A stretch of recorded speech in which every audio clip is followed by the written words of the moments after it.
Bonsoir à tous, bienvenue dans cette nouvelle vidéo consacrée à ma collection de films d'horreur. Le premier film que je vais vous présenter est un très beau film. Il s'agit des Contes de la Nuit Noire de George Romero et de Stephen King. C'est un film à sketch, dans le style de Creepshow et compagnie. C'est un très bon film. Il y a trois histoires.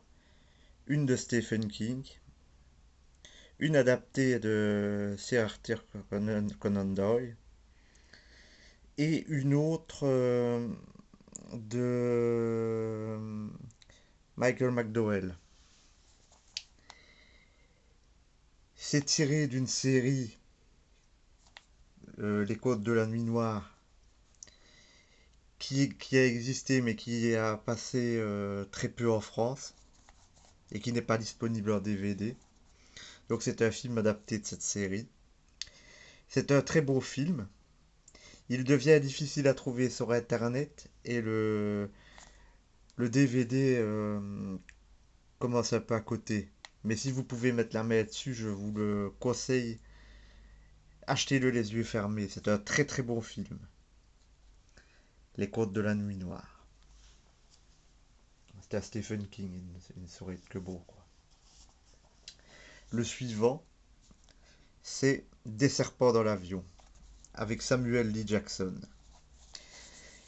C'est un mélange de films d'horreur et de films catastrophes. Un terroriste a lâché dans un avion une quantité inouïe de serpents de tout type, des serpents étrangleurs, des serpents vénéneux, dans le but de tuer Samuel L. Jackson. Et l'équipage et les passagers doivent faire face à ce danger. C'est un beau petit film, sans grande prétention, qui a de bonnes scènes, dont une scène avec un chihuahua qui personnellement m'a fait beaucoup rire. Quand vous verrez le film, vous comprendrez. Les serpents dans l'avion, pour moi, c'est un beau film. C'est pas un super film, mais c'est un beau divertissement. C'est un beau divertissement. Les serpents dans l'avion avec Samuel L. Jackson.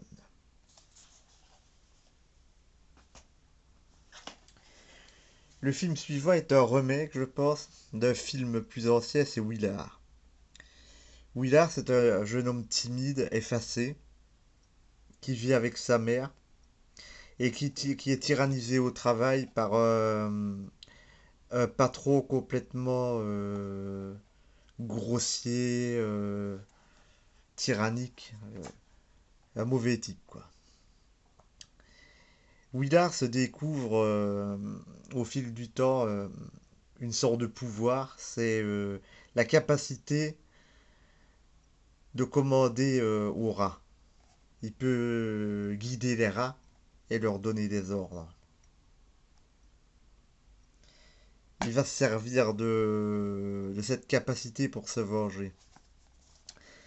J'ai adoré Willard. Willard, c'est vraiment un très très beau film d'horreur. Il est dans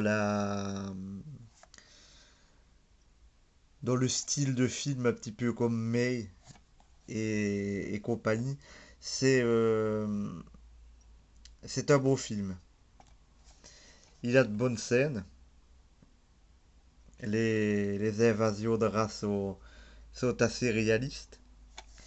Il y a des scènes un petit peu tristes. Et le personnage de Willard était intéressant.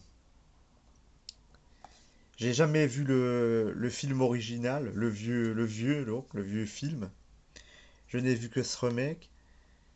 Mais sincèrement, je trouve que il se suffit à lui seul, quoi. C'est vraiment un très très beau film. Très très beau film. Willard, par les réalisateurs des Destinations Finales.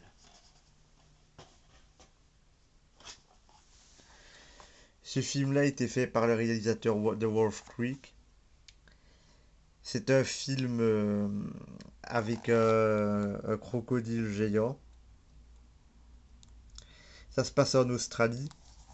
Un reporter accompagne un groupe de touristes pour une croisière. Le bateau s'échoue dans une région un peu sauvage et ils vont devoir faire face à ce titanesque crocodile.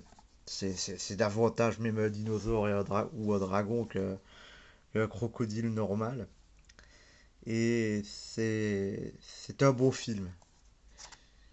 Il a une ambiance lourde qui peut faire penser un petit peu au film style Les Dents de la Mer et compagnie. Le crocodile est bien fait. La fée est bien. Elle est très symbolique. Elle est bien amenée. Pour moi, Solitaire est vraiment un beau film. Les films avec des animaux, c'est c'est souvent des nanars. C'est souvent des nanars. Surtout actuellement avec Sharknado et compagnie. Mais ça fait celui-là fait partie des bons. À classer avec Les Dents de la Mer et tous les bons titres. Solitaire.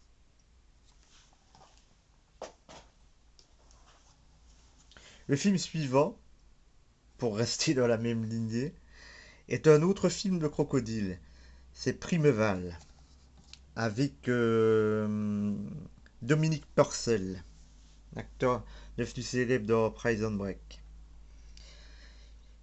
Primeval reprend un fait réel, c'est l'existence dans la jungle africaine d'un crocodile géant appelé Gustave. Et Purcell se rend là-bas pour faire, je crois que c'est pour photographier ou faire un reportage sur Gustave. Mais il tombe sur des groupes de révolutionnaires armés. Et ce film, donc, a deux aspects. Le premier, c'est celui d'un film d'horreur avec un crocodile géant tout à fait effrayant et destructeur. Et le deuxième aspect, c'est un peu un film d'aventure et parfois avec des aspects de film de guerre. J'ai beaucoup aimé ce film. Il est bien, les effets spéciaux sont bien faits, les acteurs jouent bien. Il est différent du précédent. Donc même si vous les voyez tous les deux, il n'y a pas de risque de redondance. Donc pour moi, je peux vous conseiller de prendre Primeval. Si vous aimez les films avec les animaux géants et féroces, ben, il a sa place dans votre collection.